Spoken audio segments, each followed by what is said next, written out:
हमारे पास उसके पूरे तथ्य हैं, पूरे प्रमाण हैं, और मैं उसका नाम बोलूंगा तो आपको और बुरा लग जाएगा। नाम मत लेने दीजिए। तेज महोदय, अगर नाम ही लेने माननीय सदन के नेता को, तो पिछले 5 साल में इस तरह के काम से जुड़े हुए सबके नाम लेते।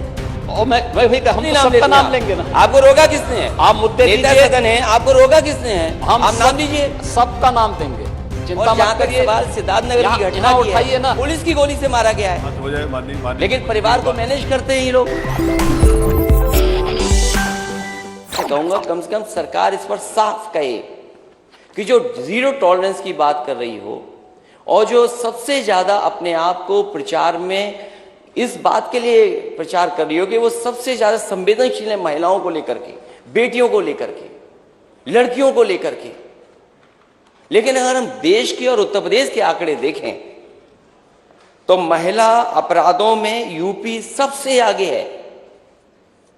अगर ये आंकड़े सरकार नहीं मानती है तो सरकार ये बताए कि सरकार के पास जो सिस्टम है, डायल 100 जिसको डायल 112 कर दिया है, उसके आंकड़े क्या कहते हैं। 1090 जो बना था सुरक्षा के लिए, उसके आंकड़े क्या कहते हैं। और जो हर दिन हम अखबार खोल करके देखते हैं तो पाते हैं कि क्या गंभीर से गंभीर घटनाएं हो रही हैं। अपराध किसी भी प्रकार का हो, वह अक्षम्य है, और खासतौर पर महिला संबंधी अपराध के मुद्दे पर सरकार पूरी गंभीरता के साथ अपराधियों के खिलाफ कठोरतापूर्वक कार्रवाई कर रही है। ये भारतीय जनता पार्टी की सरकार है। यहाँ अपराधियों के बारे में ये नहीं कहा जाता कि लड़के हैं गलती कर देते हैं।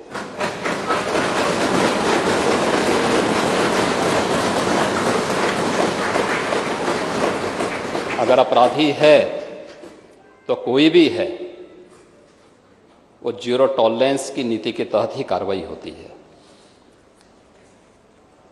और नेता प्रतिपक्ष इस बात को अच्छी तरह जानते भी हैं, समझते भी हैं, उन्होंने स्वीकार भी किया है कि कार्रवाई हुई भी है।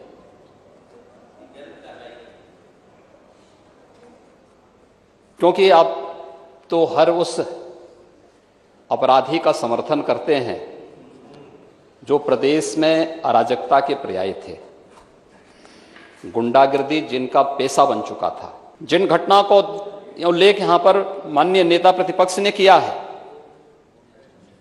इसमें से बहुत सारी चीजें सामने आई हैं। जैसे सिद्धार्थनगर में माननीय नेता प्रतिपक्ष गए थे, क्योंकि इसमें तो बहुत सारे लोग हैं जो प्रदेश की कानून व्यवस्था पर उंगली नहीं उठा सकते थे। वे लोग अब कुछ ना कुछ षड्यंत्र तो करेंगे, क्योंकि पब्लिक ने उन्हें इस लायक छोड़ा नहीं कि वे कुछ कर सकें, तो अब वह कुछ ना कुछ षड्यंत्र तो करते। महोदय, पुलिस पार्टी के जाने के बाद जितेंद्र यादव नाम के एक व्यक्ति ने वहां पर गोली चलाई थी और एक मुस्लिम निर्दोष महिला को वहां गोली मारी थी। वह पकड़ा गया है और ऐसे अपराधियों के खिलाफ बहुत सख्ती से निपटने की कार्रवाई की छूट भी प्रशासन को दी गई है। यही नहीं, ये पहली बार नहीं हुआ है। मुझे याद है 2017 में जब हमारी सरकार का गठन हुआ था, तो उस समय आजमगढ़ में जहरीली शराब से कई मौतें हुई थी, और जहरीली शराब से कई मौतें होने के बाद हम लोगों ने जब उसकी तह में गए तो कौन वो व्यक्ति है, क्या ये सच नहीं था कि जहरीली शराब से निर्दोष लोगों को मारने वाला व्यक्ति समाजवादी पार्टी से जुड़ा हुआ था?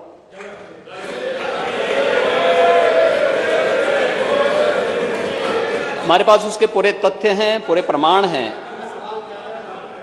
और मैं उसका नाम बोलूंगा तो आपको और बुरा लग जाएगा। नाम मत लेने दीजिए। तेज महोदय, अगर नाम ही लेने माननीय सदन के नेता को, तो पिछले 5 साल में इस तरह के काम से जुड़े हुए सबके नाम लेते। और मैं वही हम तो सबका नाम लेंगे ना। आपको रोका किसने है? आप मुद्दे नेता दीजिए। सदन है, आपको रोका किसने है? आप नाम दीजिए, सबका नाम देंगे, चिंता मत करिए। सवाल सिद्धार्थनगर की घटना उठाइए ना, पुलिस की गोली से मारा गया है, बात हो जाए माननीय, लेकिन परिवार को मैनेज करते हैं ये लोग। माननीय मुख्यमंत्री जी की बात आई, उसमें आप एक जिम्मेदार व्यक्ति हैं, प्रदेश के पूर्व मुख्यमंत्री रह चुके हैं, और उस उठाइए। गंभीरता को, पुरानी बात नहीं।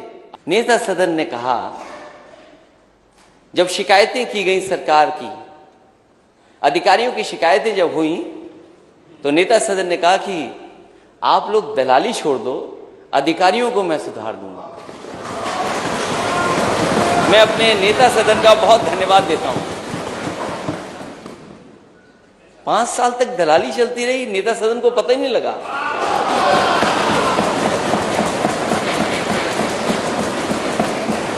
और किन अधिकारियों को सुधार दिया। मैं इस विषय को, इसलिए इन विषयों को उठा रहा हूं। मैं खुद गया ललितपुर, और जब मैंने वहां सूचना पाई कि एक बेटी के साथ ऐसी घटना हुई, सरकार ने कार्रवाई की।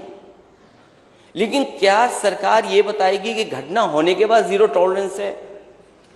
घटना ना हो उसके लिए सरकार क्या कर रही है? महिला संबंधी अपराधों को लेकर के एंटी रोमियो स्क्वाड का गठन हमारी सरकार ने 2017 में आने के तत्काल बाद किया था।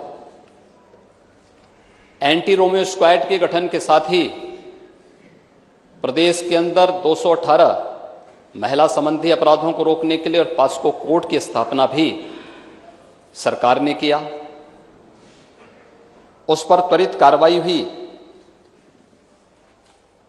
आंकड़ों के हिसाब से नहीं, अगर आप पूरे देश के अंदर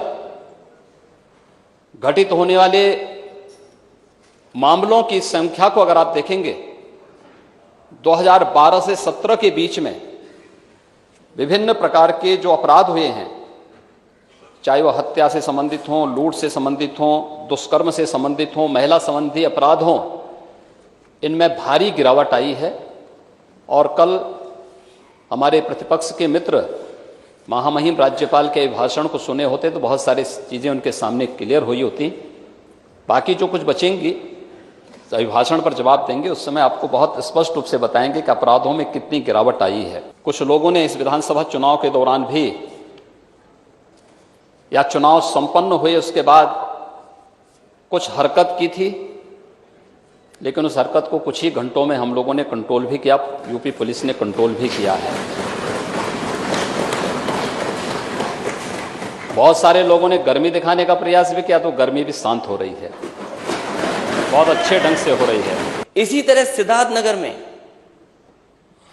क्योंकि पुलिस को खुली छूट मिली हुई है, सिद्धार्थनगर में घर में जाकर के पुलिस पकड़ने की कोशिश करती, नहीं पकड़ पाती है, या मां उसको छुटवाने आती, मां को गोली मार दी जाती, और उस घटना को क्या रूप दे दिया गया,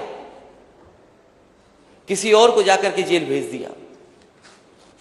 सच्चाई जनता जानती है, लेकिन सरकार और प्रशासन जब अपराधियों के साथ खड़ा हो जाएगा, जो घटना कर रहे हैं उनके साथ खड़ा हो जाएगा, तो न्याय कैसे मिलेगा? चंदौली की उस बेटी की जो रो रो करके कह रही थी, पुलिस दबिश करने आई थी। क्या दबंगई करने जाती है कि दबिश के लिए जाती है पुलिस? उसकी व्यवस्था है, सिस्टम है। आप कैसे जाएंगे घर में? ये किसने छूट दी है?